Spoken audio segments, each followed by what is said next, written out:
the Sounds True Podcast Network.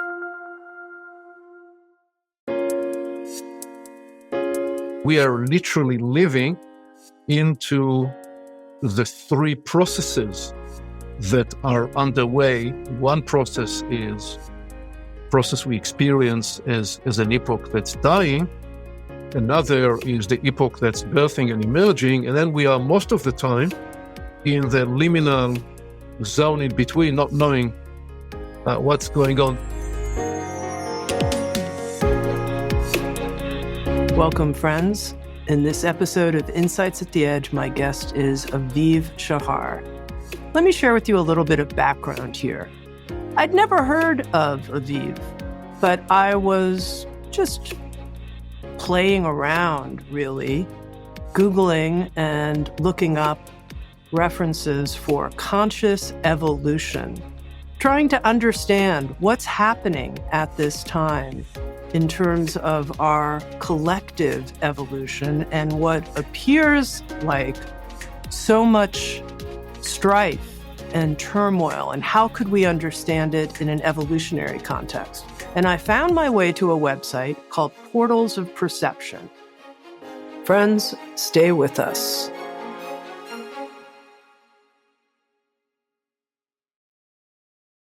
At Portals of Perception, a lot of the questions I was asking in my own interiority were being asked to a group of people who were talking about it together. And I was like, who's behind Portals of Perception? Who are these people? And very interesting international team of people. And I was like, yeah, but there's got to be some kind of leadership. What's going on here? And what I found was Aviv Shahar is the quote-unquote Sherpa of this website, Portals of Perception, our Himalayan guide.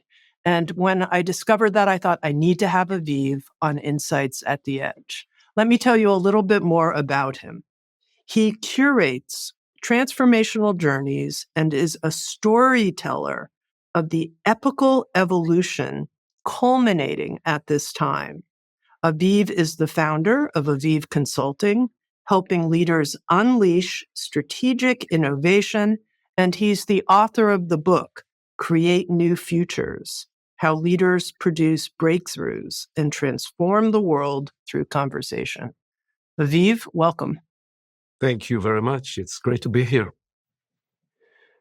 In your work, I discovered this term, epochal moment. We are living in an epochal moment. And I thought to myself, that is really interesting to refer to this time in that way. So to start, what does that mean to you? What is your view of this epochal moment? Well, it may be my accent, but the way I pronounce it is epochal moment. And the epochal is a word derived from epoch. It is also epical.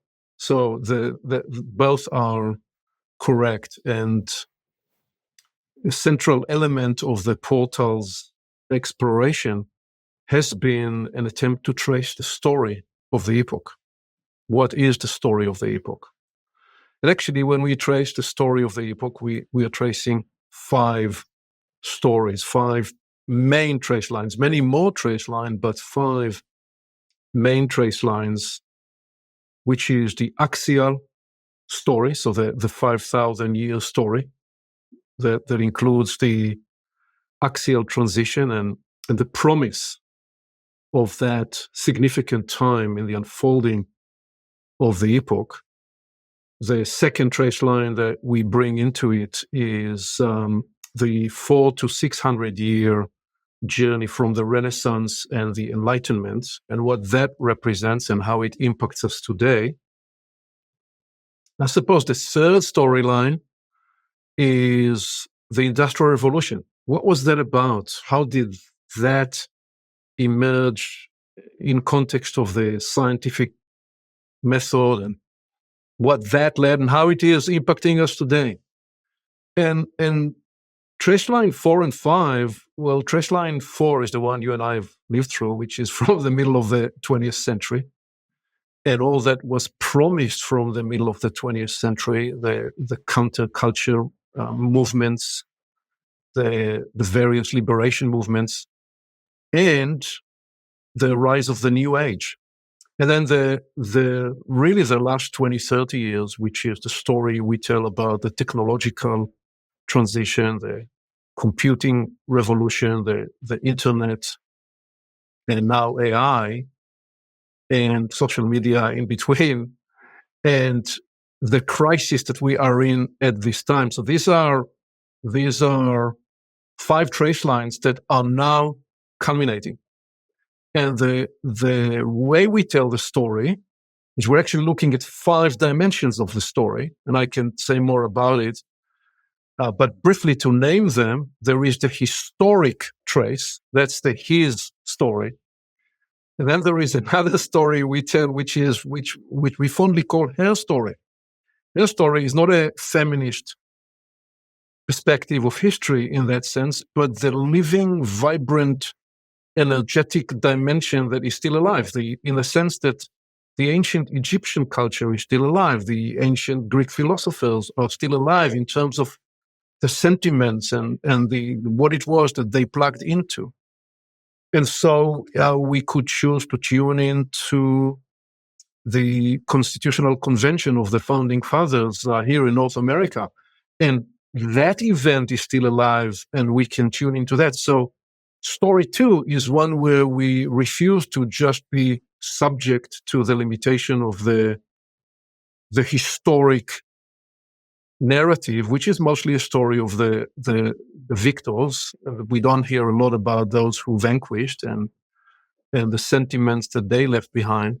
And then there is a storyline of the evolution of knowledge and how through these 5 stories, we humans have changed our perspective of the experience of knowledge individually and collectively.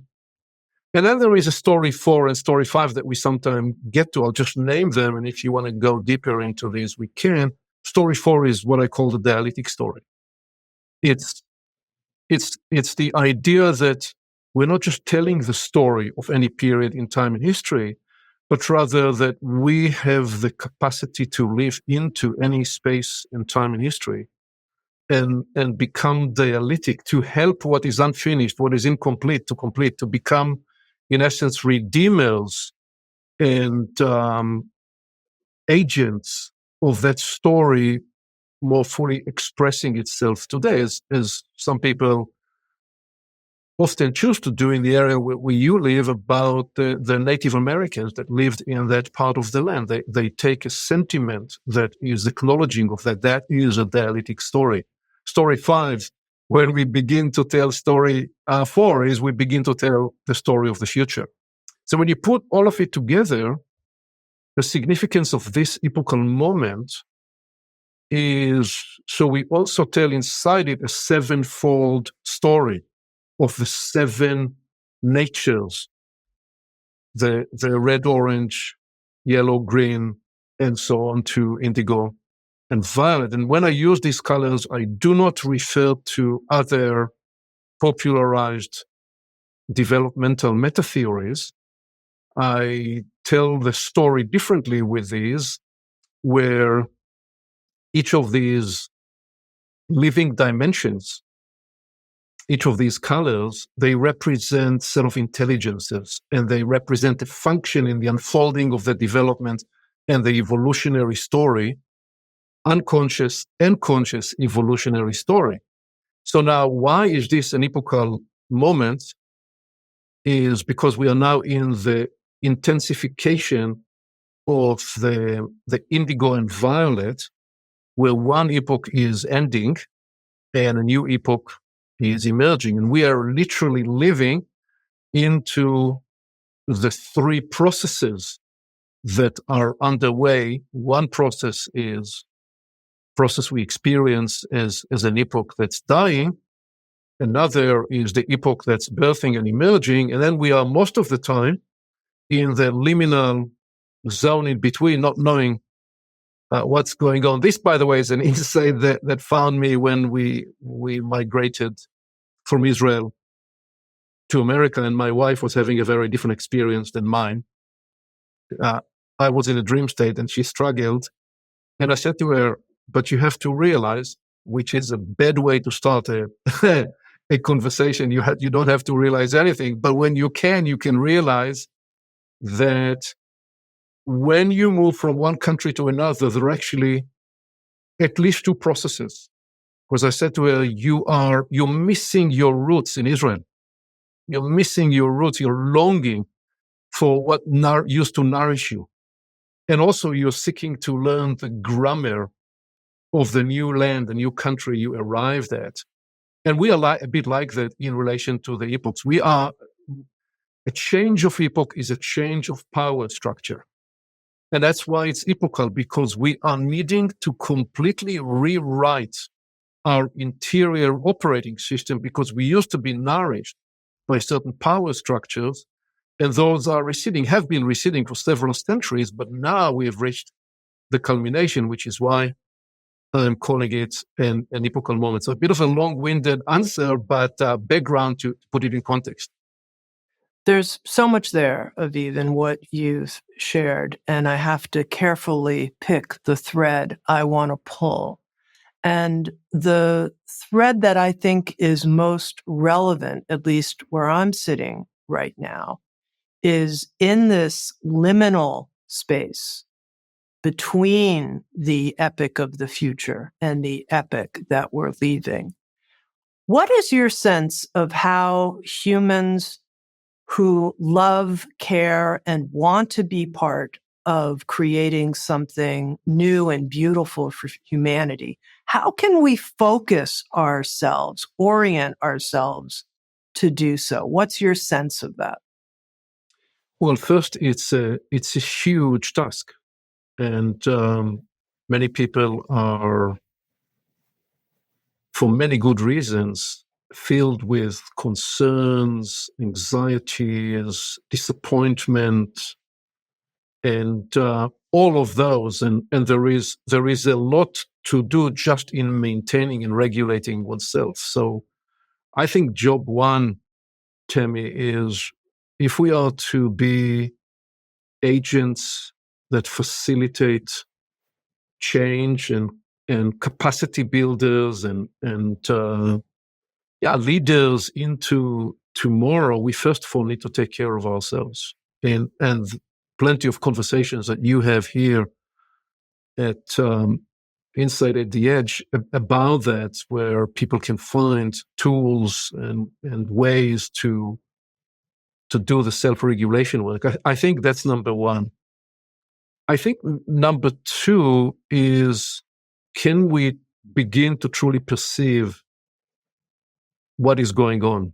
Where are we on the map? I am sharing in Portals into the Soul, which is a serialized book I'm writing in the written form and also in audio form and video form on Portals of Perception. I'm sharing on the third chapter an experience where I navigated solo at night during the fighter pilot course, but this was before they let us fly. This was on the ground, and I'm describing there how I loved navigating and I was good at it, but one night I got lost, and I never forgot the lesson that was etched into me because of the humiliation. Because the banter once I arrived for my friends was, we went to sleep 4 hours ago.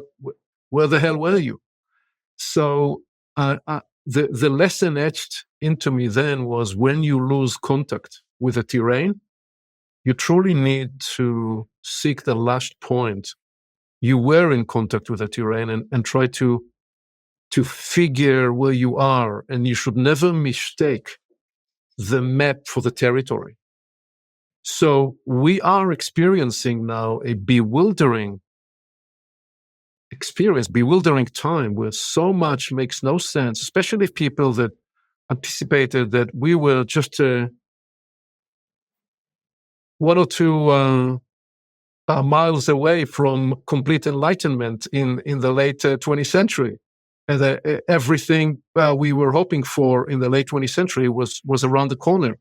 But the last 25, 30 years unfolded differently. And we can talk more about why that is the case. But what I'm saying in this number 2, after self-regulation, can we gain true perception about where we are? What is going on? And this is where, again, from my navigation experience, you can't know where you are without appreciating what brought you here. How did we actually arrive in this place? So that's why I'm tracing and telling the story of the epoch. So I'd say that as number 2, and we can go deeper on that. I'd offer number 3 to your question. We can't really do what we are called to do at this time on our own. I don't believe so. I think we need each other. I think whatever capacities as individuals we are cultivating, and there is a tremendous significance about becoming sovereign, agentic, self-arising leaders. And we can talk about that more, why that is significant at this time, and why we can only arise and find each other truly from the place of agentic self-leadership. But once we do that, we've got to come together in many ways you're doing with your community, with your network, because we have to fortify each other. The challenge is too large for any one person. And any day of the week, I may be dull and you may be feeling stronger. So I would need you to fortify me. And maybe the 24 hours, 48 hours later, we will do roles reversal. So leadership is changing. We need distributed leadership, which is why one of the themes we are exploring on portals is this idea of we have entered in this epochal time what I described as the post-guru phase, which never meant we don't need teachers, we don't need leaders, we don't need facilitators. We do, but we need to come together inside new and different archetypal relationship that will allow us to unlock the greater capacities that are well latent from the beginning of time for this time. Aviv, what I want to dive into is number 2, being bewildered, lost, flying in the skies. You were using an example from when you were a pilot in the Army, yes? Definitely this feeling, I'm glad you used the word of bewilderment, because I think that's where a lot of us find ourselves today. And of the 3 points you made, I think the one where I feel the least like I know where to turn, which is what I was Googling online, trying to get a clear picture. And one of the things you write about that I thought was very useful, that I want to hear more about, there's many things, but you write, could a regressive evolutionary cycle unlock a remedial development potential? And I thought, I want to understand more. What are we remedying at this time in our human evolution? And are we remedying it? How do we remedy it? Yeah, wonderful question, a series of questions. So the understanding and the appreciation of the regressive cycle, which I will couple also with mechanics and the understanding of octave transition, octave leap, are 2 critical insights for this indigo-violet culmination. And so again, to just trace to how we got to in the conversation in this. So you said, what is it about this epochal time? And I said, and how do we manage it? Number 1, you've got to do your self-regulation work. Number 2, you need to try to seek new perception so you can operate from a different realization of where you are on the map. And when you do so, you can begin to be a leader into your own life and people around you. So now we're putting the magnifying glass on the experience of bewilderment. And first of all, we need to befriend bewilderment, because the source of the bewilderment is, in the way I perceive it, is this experience of these. We are all crucibles, living laboratories where three processes manifest all at the same time. Something is dying. An epoch is dying. That means something inside us is dying. And some days we will experience tremendous grief and will be in tears and will feel like we are under enormous weight, and we don't even understand why. There isn't a direct, easy trace. Sometimes we know that we've lost a loved one, so that is the reason why we feel grief. But there are times where we will experience deep feelings that we can't even exactly trace as to why. Well, something is dying in this world. And then right next to it, there is something that is going through its birth pangs and is experiencing the struggle of emergence. And the two are different, and yet they are experienced all at the same time inside us. So we need to to befriend these processes, to become literal in the ways, to learn their symptoms and the grammar, and to become light on our feet inside it. And inside this, and the regressive cycle is one of those insights. So consider, we're making some leaps, and obviously these are spaces and domains that when I get to do deep dives, we will take 3 days, not an hour. But let's imagine that this is a wise, intelligent universe, and let's imagine that this epochal journey we've been on has a teleology, and we've been taken on an initiatory experience. This last 5,000 years has been an initiatory journey through this epoch. And let's say that those phases that we've gone through, the Renaissance and the Enlightenment, and what yellow had to do with us, to do with the rise of axial religions, and what green had to do with us, to do with, between other things, the Renaissance, and what the blue had to do with us, which in the modern context was building the modern systems, the liberal free economic marketplaces, and the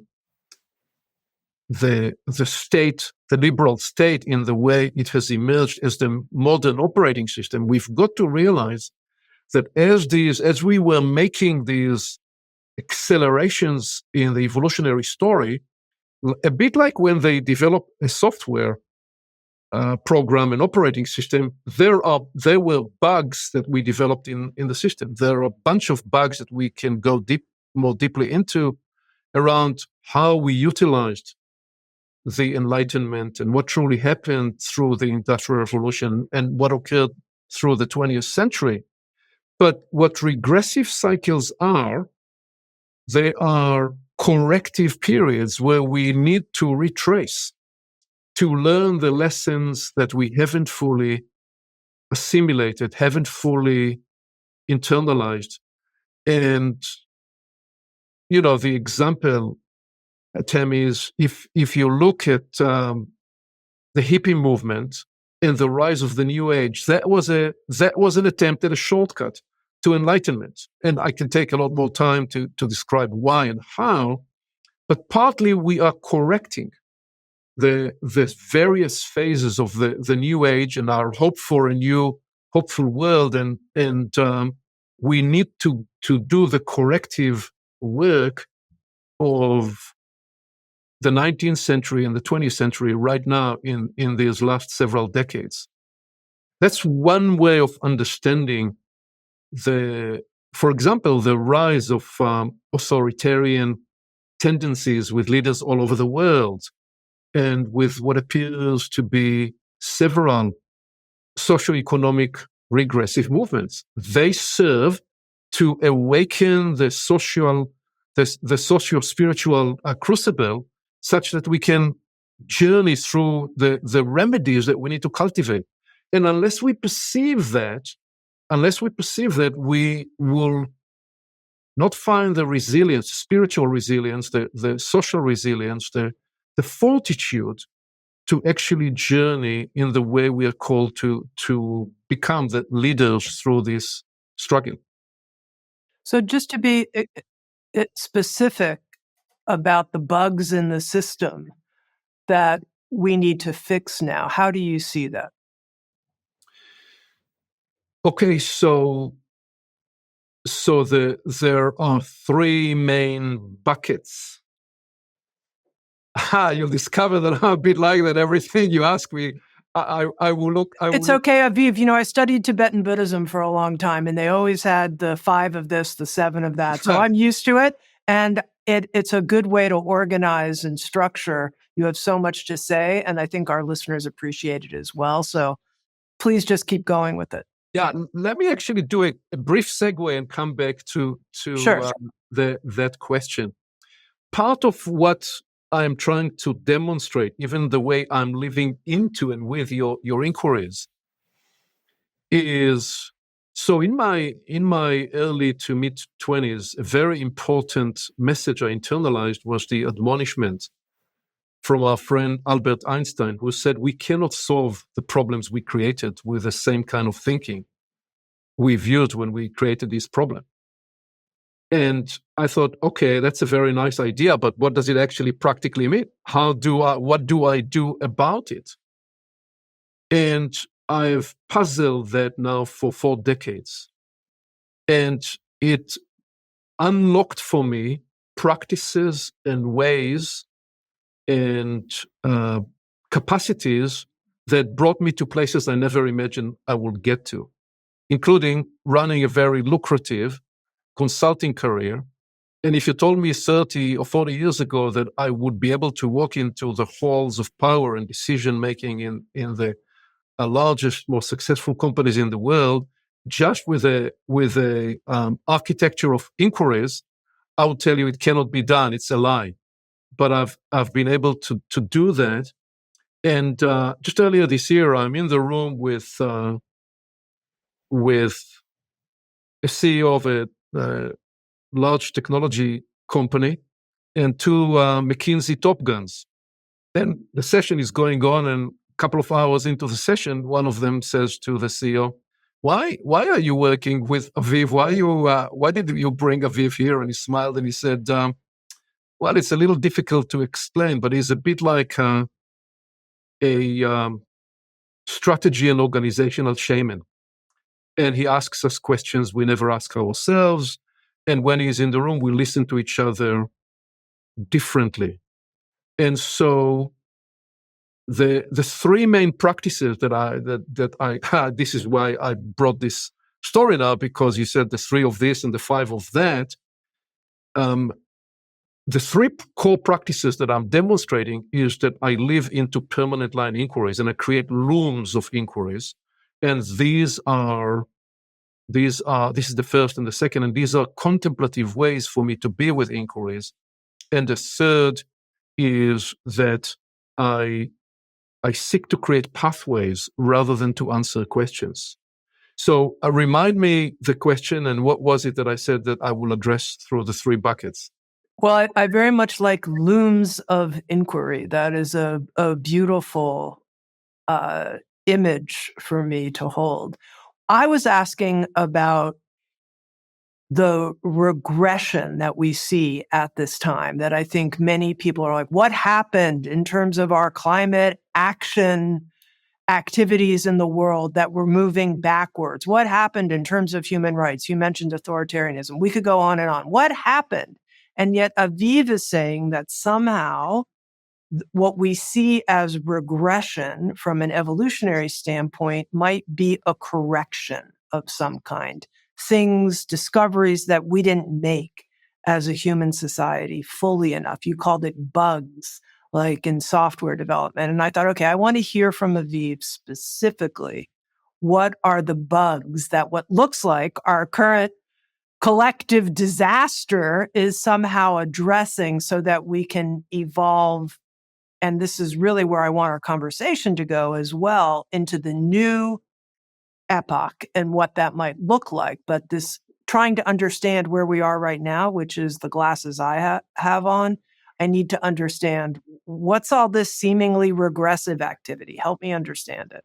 Yes, and I said that there are three main buckets, inside of each one of which there are many subcategories. To name them first, and then we can go into whatever you'd like to go deeper into. The first loom. Let's move from buckets into looms, because that's how I actually work. And those people, that anybody visiting Portals of Perception will see that I'm often sharing slides with looms, because it's a thinking tool. And I call this actually loom work. The first loom of inquiries that we are called to correct and remedy is everything that comes inside the territory of how we treat ourselves, how we deal with ourselves, each person individually. And there's plenty of work in that space that you have shared over the years with your network, but it's to do with how do we manage our relationship with our body? How do we manage our relationship with our thoughts? How do we manage our relationship with our feelings? How do we manage all those dimensions of the self? The second large space that we can explore is how do we treat each other? And all that is to do with the communal, the network, at the largest level, it will be the national and the global space. So these are the first two spaces inside of which we can build a loom of categories, which often would be addressed as one way is to talk about it is a shadow work of the individual and the shadow work of the collective. But shadow work for me narrows it too much. The third one is maybe the most challenging, the most difficult, and the most potent, is everything that's to do with power.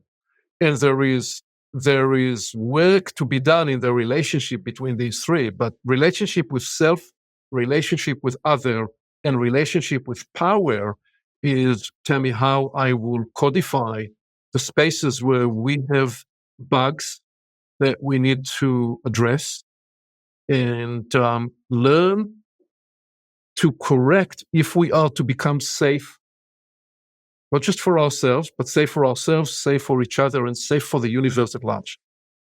Tell me what you mean more in the loom work related to power and our relationship with power, and what you see that we need to address.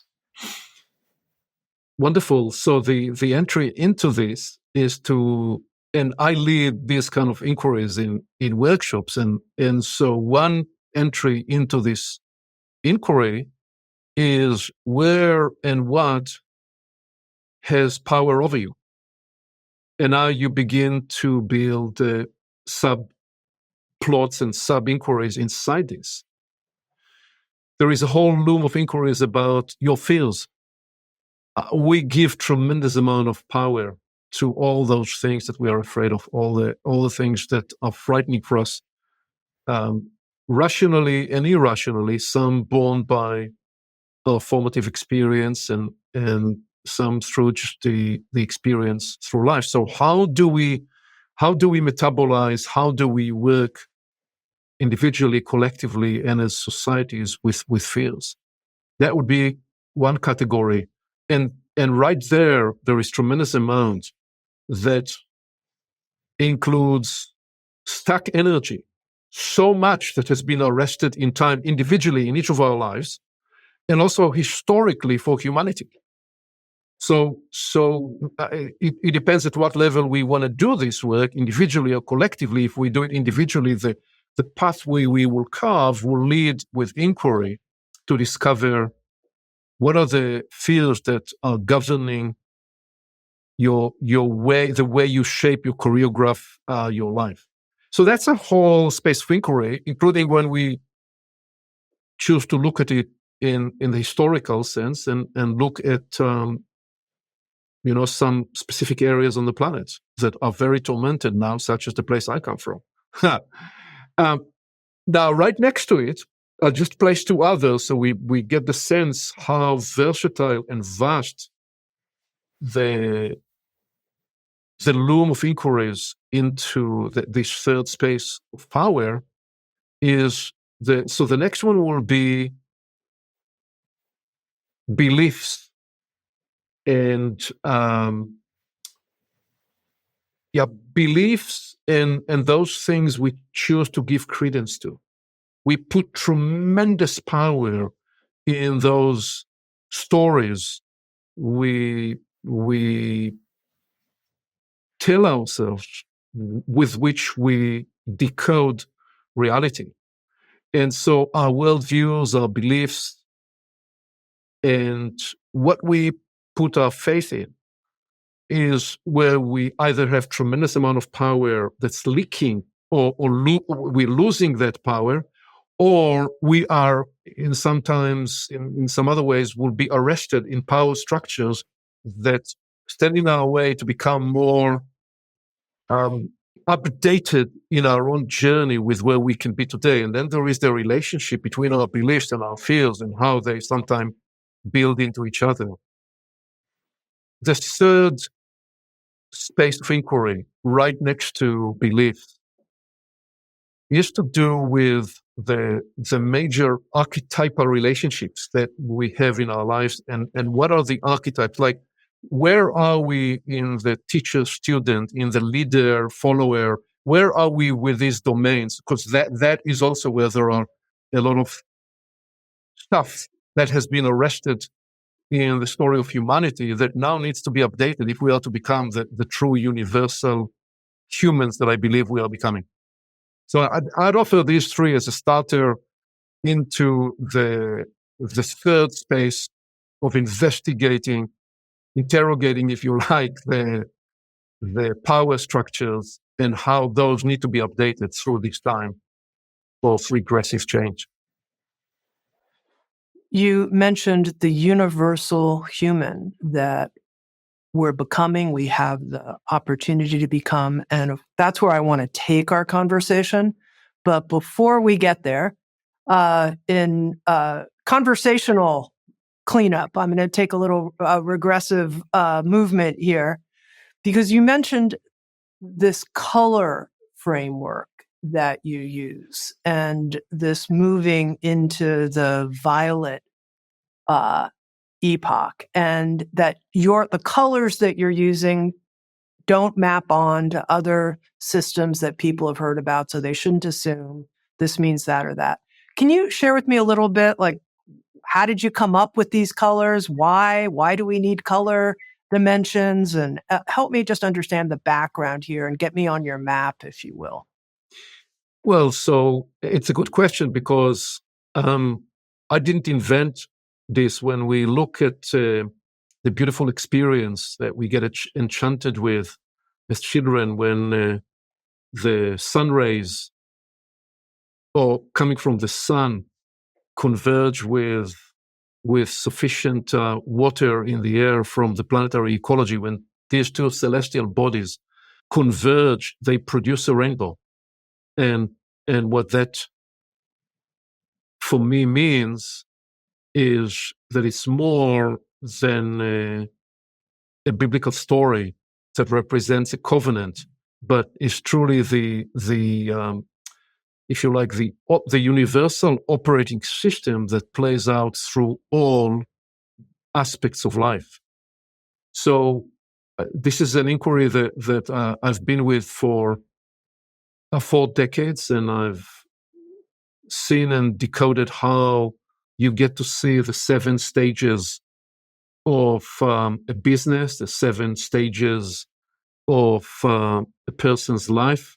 There were more famous people that came up with this idea before I did. But what I looked to investigate was how they appear through the red, the orange, and so on. So maybe I can just give you the very brief coded version of each of those and what they mean. So we put a starter tool in the hands of the audience who are journeying patiently with us here. Begin with red. Red is the emergent arising of a new impulse. And we could track this at a person's life, at the rise of a new business, and we could track it down to in a civilizational context. When the Roman Empire is emerging, it is emerging initially in red, but then it plays out much more into orange, and it becomes an embodiment or an expression of orange. Because if red is the emergent beginning of a new impulse or the emergent beginning of a new epoch, orange is the expansion of that impulse into new territory. And then when it expands, it gets a little deranged all over the place, and it needs to be brought into yellow, so it reorganizes around a unifying, orchestrating purpose, which is one way we use yellow to describe the axial transition, the axial religions. And it's still to this day not fully understood what the axial means, but the axial meant something was turning. And although that name only emerged in, I believe, the middle of the 20th century with Jasper, the historian that wrote about what he coined as the axial age, he intuitively picked up a name that described that something was changing. So that, to me, represents the yellow orchestration of humanity around new belief systems, around new narratives. But then green shows up when we use up, when we get exhausted with the energy that brought us to this journey.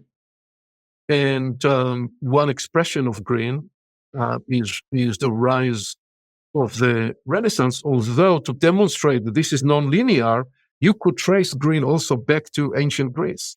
So those colors, they appear, they have a developmental unfolding story, but they also have a function in the unfolding of society and evolution, where blue is how do we organize as a species in large groups of people. Blue is the capacity to work through conflicts, to build systems of justice, to ultimately resolve differences such that we can operate together. You could say that's a differentiating capacity of Homo sapiens, and why we came into the position we came to. We were able to manage ourselves in large groups of people, although we don't seem to be doing so at this time in an effective way. And indigo and violet, indigo is the merging of all that has happened in the epoch up until this time, and violet is the phase transition to a new epoch. So when I say that we are phase transitioning, what I'm saying is that this natural process that you could find the seven of in every domain of life, in every facet of life, in terms of the epochal unfolding, has now reached its transition, which is why I'm saying one epoch is dying and a new epoch is emerging. And I believe the epoch that's emerging is the one where we are called to be initiated into the universal humans that we are becoming. Let's talk about that and what it means. You mention in your writing new capacities, you even say sense organs that this new universal human will have access to. And I thought, okay, I need to hear more about this. What are we talking about? Okay, of all places, Inside at the Edge is a comfortable place to talk about new sense organs. Because I will not be the first person to approach this domain here. I don't know if in the same language, but it is to do with the activation of both latent capacities and new capacities, some novel capacities, some of which were always searched for in even ancient mystery schools and in mystery schools throughout the ages. And one way to think about a mystery school is, so we've got the mainstream path of all the large religions, and they always have the less exoteric, more esoteric dimensions of their work. And within the esoteric dimension, there is sometimes they even close smaller groupings that inquire into the various technologies, interior capacities that truly afford a person access and contact with the subtle and invisible realms and essences and presences that were in the first place the inspiration of the religion. Not all people that come into religion seek this dimension out, but there were always people who were not satisfied to just be engaging with the religion through mediators, through the priests, through the various teachers. They wanted to make direct contact with the truly the core essences that inspired the religion, and to do so they needed to access those subtle capacities which I'm describing as sense organs, perception organs. And we could talk for a whole hour about this and about the three main portals of knowing, and how in each of those three portals, which is the sensory and somatic portal, the mental portal, and the spiritual portal, and how the spiritual portal can potentize the somatic and the sense portal and the mental, and activate new ways of knowing. So that's the brief entry into this. If you want, we can talk about it further, but let me pause here and see what this brings up. Sure. Well, the notion of a new human, and that new human is spiritually in touch and spirit led, and that changes our capacities. Okay, I'm tracking with you there. I think where my curiosity really got piqued is in reading your work and hearing about Homo Universalis as maybe a type of new superorganism. And I was like, okay, what's happening here? Are we going to have a different way of feeling and sensing our wholeness, our connection to all of humanity? What might that be like? Yeah, well, that's the $1 trillion or not dollar, something else question, because by the time I don't know that we would have dollars. But yeah, so Tammy, we are on the ground floor of what I believe is several centuries or perhaps 1,000 or 3,000 year evolutionary story. Perhaps I can just for a bit track back and say that, so we call ourselves the sapient species. We really call ourselves the sapiens, by which we mean we are aware of our awareness. But I propose that what the axial promise was, that the axial promise was a transition to what I will name as Homo Solaris. Essentially, all the world religions that emerged in that phase, in that classical age, carried a certain promise, a certain possibility to center our attention and transition from the tribal planetary humans that we were to the more humans that are engaged with a solar orientation. And it's very curious that occurs at a subtle esoteric level through the axial age, but is being recapitulated through the Enlightenment, where we're changing our belief system from a geocentric to heliocentric view of the world. And this is one of the reasons why we need to trace the unfolding epoch at both an exoteric and esoteric level, because what we see is that change of perspective through the universe holding Galileo's hand and nudging Galileo to look through the telescope, and to then, with those following him, essentially persuade us that no, we are not the center of the universe, we're actually revolving around the sun. Now, that occurs as a mental mapping of the universe after it initially arose as a spiritual permission, culminating with the arrival of Christ.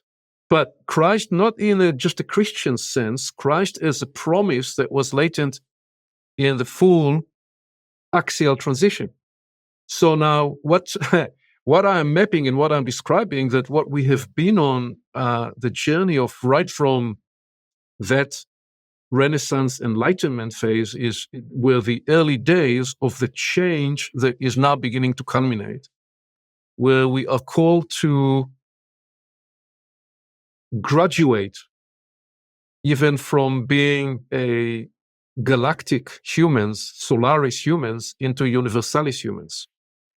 And if you said, okay, but how can I believe it? What do you mean? What does that mean practically?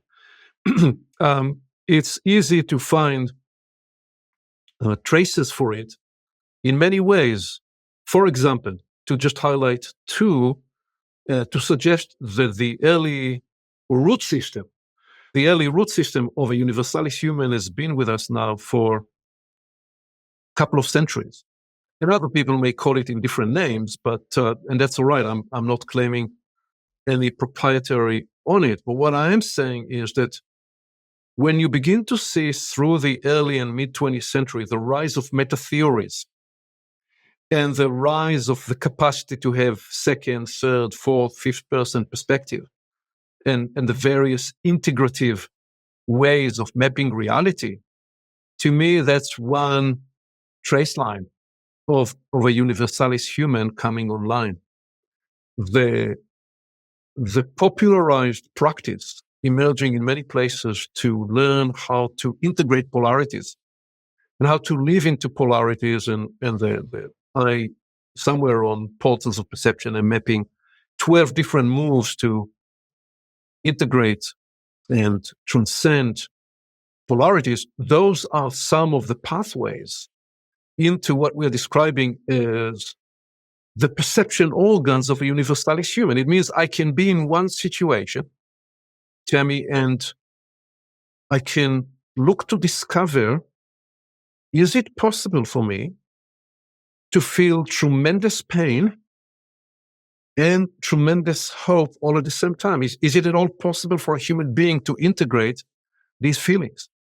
Is it possible for a human being to, in one part of myself, be totally passionate about not just one thing, but several things, and preserve and cultivate in my interiority a space that is dispassionate, by which I mean neutral, accommodating, spacious, one that allows all perspectives, all views to come online, all while I'm preserving passionate focus on certain aspects within the stories, within the story we are looking at.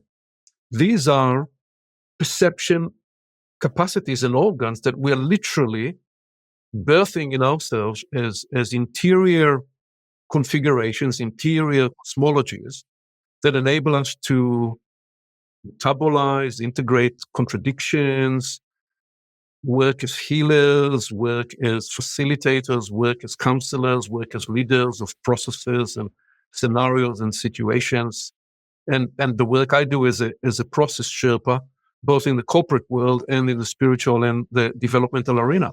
we need to bring these capacities online. And by the way, every time we do this work, we discover where we have outage, and we fall on our face because we get upset or we get triggered, and we pick ourselves up and we say, okay, I've just discovered opportunity for more personal development work. So that's perhaps an entry. What is this bringing up for you from your surveillance of what's arising with humanity at this time?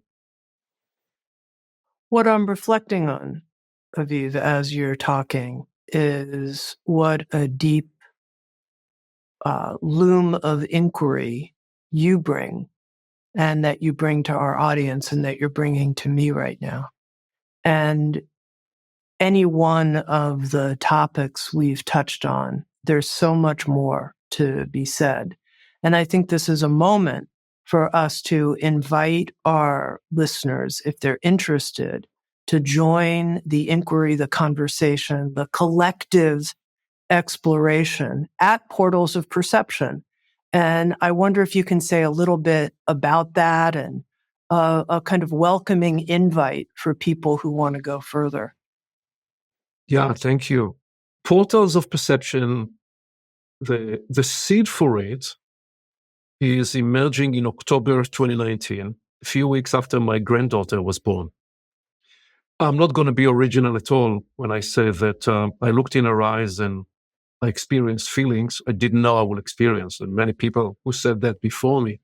But there was a moment I looked in her eyes and I committed that I will dedicate the rest of this planetary tour of duty to do whatever I could humanly do to make the future a little brighter for her, because I was already, two things occurred. I was already quite successful, very successful in the work I was doing, but I felt that I was not fully integrated. I didn't bring the different sides of my life.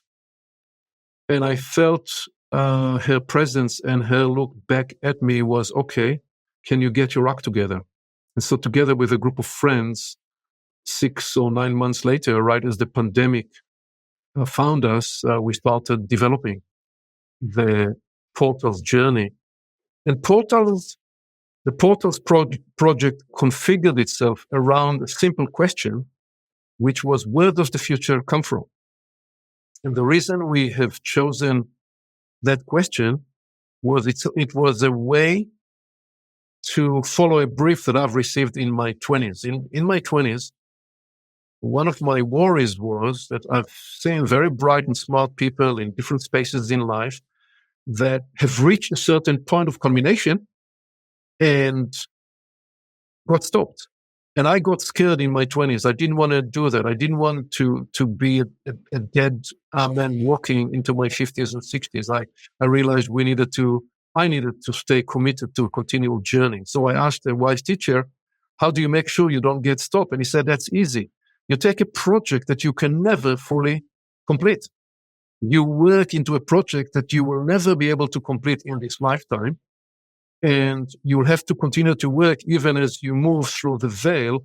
And implicit in it is that you will have series of inquiries that are forever open-ended. You can never fully answer them. And I can never get a full answer for where does the future come from. Every day I get new glimpses of the answer, but tomorrow I am discovering a whole new entry. So that inquiry invited into itself the epoch inquiry, the Universalis inquiry, the inquiry we call current openings, which is a search for the esoteric truth, an inquiry about healing and what is healing, an inquiry we call IHA, which is internal human orchestra work, where we move from words and concepts to the somatic work to embody these ideas with movement, with sensitivity, and ultimately surprised me and also led me into doing the work into portals into the soul, which I never anticipated I'll be writing. So then we continue to discover new people who find that, yeah, these are the questions I'm asking. Where were you hiding? Please join us. So, and there are community events and opportunities, and I feel that in many ways, Tim, you have been pioneering the space for decades before I decided to not just fly under the radar, but come on the radar and do this work in the public domain. I've been for many decades doing that in under the radar as a private person. But the time felt like I was called to do this. So I was a reluctant teacher in the public space, especially that I speak about this is the time beyond the larger than life teachers. And but I was led into this, and I welcome anyone and everyone to join and discover more about the work we are developing at Four Levels of Perception. I appreciate you being on the radar, Aviv, so I could find you and have this conversation with you.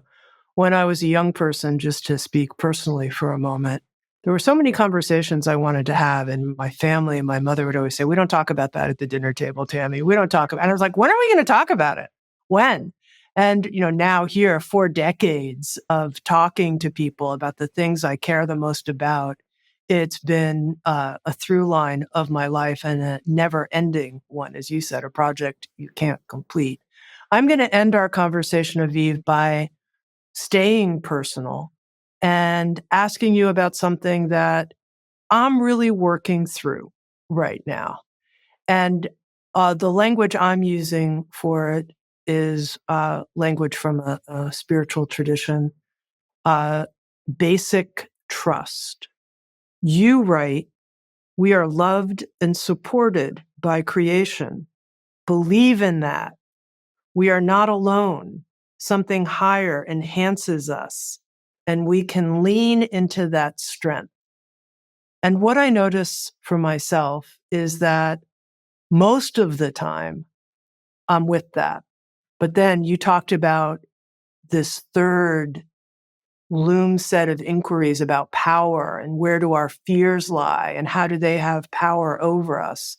Sometimes I don't feel that. My fears take over, and I don't feel necessarily that humans as a whole, and even in my own life, that support by creation, that it's 100% all the time. So I'm curious what you would have to say to that and how your own conviction is so strong. We're not alone. Something higher enhances us. We can lean into that strength. How did your conviction become so strong? Well, first, Tammy, my experience is exactly like yours. I'm not there 100%. I fall on my face, and I need to pick myself up. And so I do this through the work I do every day. Every morning, I get to rediscover what we are about. One of the curious teachings that Gurdjieff, and I'm not a Gurdjieff student, but that nevertheless he brought to his students was the perspective of the discontinuous self, which is that you wake up in the morning and every morning you discover you're a different person. And therefore he introduced this practice of stop in the middle of the day to discover who is now active. Is it the trusting you, or is it the frightened you? Is it the disgruntled you, or is it the compassionate and believing you? So a useful practice. But what I found was that we now have an even bigger permission, which is we get to write the story of who we are and what we are becoming every day. And that idea of a self-authoring human into this time of change is so central to the Universalis emergence. And so to me, it begins with what you just said. I don't pretend that I'm always there. I begin with acknowledging when I feel that I've been exhausted by something, that something has been trying. And I do the summary of evidence. And I do the loom work of my interior evaluation. And I call upon the inner conclave, which is the ecology within, and all the all the interior friends that I've cultivated for many years, and they fortify me. And I also have many friends, not just in the interior, but in the exterior. What has worked for me very much, which I think may resonate for you, because for me, you are a demonstration and an exampleship of that, is you get on with a project.